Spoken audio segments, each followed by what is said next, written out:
শ্রীভূমি সাংসদের মহতি উদ্যোগ আয়োজিত হলো 11 কন্যার গণবিবাহ। উপস্থিত রাজ্যের মন্ত্রী সুজিত বসু। বলা হয়, কোনো কন্যা দায়গ্রস্ত পিতাকে যদি উদ্ধার করা যায় তাহলে তার মতো পুণ্য কাজ আর হয় না। তাই রামনবমীর পুণ্য লগ্নে 11 কন্যার গণবিবাহের আয়োজন করল শ্রীভূমি সাংসদ। রাজ্যের মন্ত্রী সুজিত বসুর উপস্থিতিতে এই 11 কন্যার বিবাহ দেওয়া হয়। প্রায় 6 মাসের প্রচেষ্টায় এই গণবিবাহের আয়োজন করেন তারা। সমাজে যারা প্রান্তিক, নিজের কন্যাকে বিবাহ দেওয়ার সামর্থ্য নেই, তাদের দিকেই সাহায্যের হাত বাড়িয়ে দিল এই সংস্থা। সমস্ত নিয়ম নীতি মেনেই এই বিবাহের আয়োজন করেন উদ্যোক্তারা। নতুন দম্পতিদের সংসার শুরু করতে যাতে কোনো অসুবিধা না হয় তার জন্য 51 ধরনের প্রয়োজনীয় সামগ্রী প্রদান করেন তারা। মন্ত্রী সুজিত বসু ছাড়াও এদিনের গণবিবাহ উপলক্ষে উপস্থিত ছিলেন সমাজের বিশিষ্টজনেরা।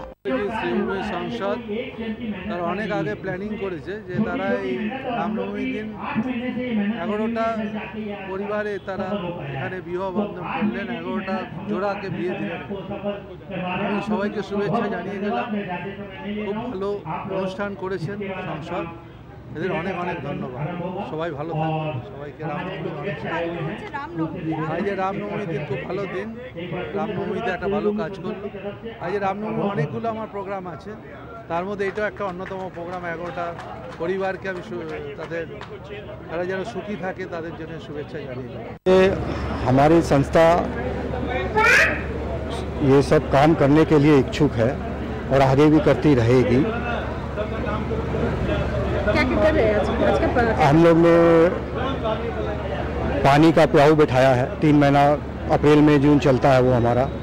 हम लोग ने स्कूल के बच्चों को किट बांटी है, जिसमें पेंसिल, रबर, उनके काम के जितने भी सामान हैं वो दिया है हम लोग ने। और आगे हम लोग विकलांग लोग के लिए भी कार्य करेंगे। बैसाखी हुई, व्हील चेयर हुआ, ये सब काम करेंगे। आज कितने लोगों को शादी दे रहे हैं? 11 लोगों को। उन लोगों को क्या क्या दे रहे हैं शादी? 51 सामान दे रहे हैं, 51 आइटम्स। उसमें गद्दा है, अलमीरा है, बक्सा है। পাবলিকের জন্য সাকসেস হয়েছি আমরা। কিছু না, ভগবান আমাদের বলেছে করতে, আমরা করতে পেরেছি। আর আমরা শ্রীভূমিতে আছি, সুজিতা আমাদের সঙ্গে সবসময় থাকে। সুজিতা আছে, নিতাইদা আছে, সবার আশীর্বাদ, এনএসজিও এসেছিল, এনএসজি আশীর্বাদ পেয়েছি। আমরা এটা করতে পেরেছি মানুষের জন্য, লোকেদের জন্য সহায়তা পেয়ে আমরা কিছু করতে পেরেছি। আমি বলবো না আমরা যা আছি আমরা কিছু না, ভগবান আমাদের জরিয়া বানিয়েছি, আমরা করতে পেরেছি। উপহার হিসাবে আমাদের সবকিছু তুলে দিচ্ছি, ওদের আলমারি দিয়েছি, গদ্দা দিয়েছি, বিছনা দিয়েছি, তারপর 1 মাসের রাশন দিচ্ছি, আপনার লেহেঙ্গা দিয়েছি, একটা কাপড় দিচ্ছি, জুতো দিয়েছি, আর জুয়েলারি দিয়েছি। দেখুন, আমি নিজে আগে যখন আমন্ত্রণ পেলাম নিজে বিশ্বাস করিনি যে এরকম হবে, কিন্তু এখানে এসে দেখতে পেলাম। অত খুশি হচ্ছি যে আমাদের সমাজের লোকেরা সবাই মিলে, কোনো ভেদভাব এখানে নেই যে ওই হিন্দি ভাষী আছে কি বাঙালি ভাষী আছে বা হিন্দুস্তানি আছে বা কি আছে, সেটা না দেখে এরা যা ব্যবস্থাপনা করেছে সেটা সত্যি যত প্রশংসা করা যেত তত কম আছে। মানে আমি না দেখে হয়তো যদি না আসতে পারতাম আমার নিজের খারাপ লাগতো।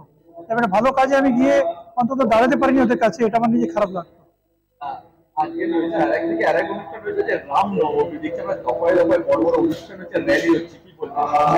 দেখুন, এটা একটা ধর্মীয় উন্মাদনা আছে, এটাই বলতে পারি। এটাকে বেশি উস্কানি দেওয়া হয়েছে। রাম সবারই আছে, রাম আমারও আছে, রাম ইনারও আছে, সবারই আছে। এবার যেটা বিজেপি যেটা বলছে যে শুধু রামনবমী পালন করুন, পালন করতে হবে কেন? সেটা আমার ইচ্ছা আছে, আমি নিশ্চয়ই পালন করবো। Bureau report, channel 10।